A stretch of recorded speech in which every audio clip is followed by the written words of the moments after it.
एक समय की बात है। एक घने जंगल के किनारे बहती नदी के पास एक जामुन का पेड़ था। उस पेड़ पर एक चालाक और हंसमुख बंदर रहता था।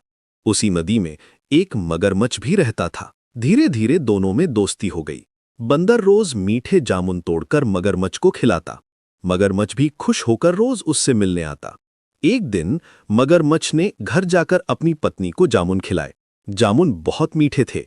मगरमच्छ की पत्नी लालची हो गई। उसने कहा, अगर जामुन इतने मीठे हैं तो जो बंदर रोज ये खाता है उसका कलेजा तो और भी मीठा होगा। तुम उसका कलेजा मेरे लिए ले आओ।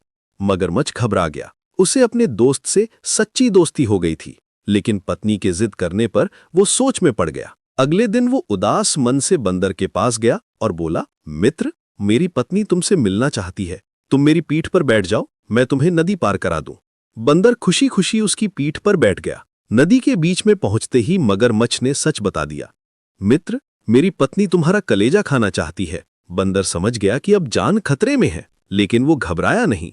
उसने तुरंत बुद्धि से काम लिया और बोला, अरे मित्र, तुमने पहले क्यों नहीं बताया? मैं तो अपना कलेजा पेड़ पर ही छोड़ आया हूं। अगर बताते तो साथ ले आता। मगरमच्छ भोला था। वो तुरंत बंदर को वापस पेड़ के पास ले आया। जैसे ही किनारा आया, बंदर फुर्ती से पेड़ पर चढ़ गया और बोला, मित्र, क्या कोई अपना कलेजा शरीर से अलग रख सकता है? तुमने दोस्ती का विश्वास तोड़ा है। मगरमच्छ को अपनी गलती का एहसास हुआ। वो शर्मिंदा हो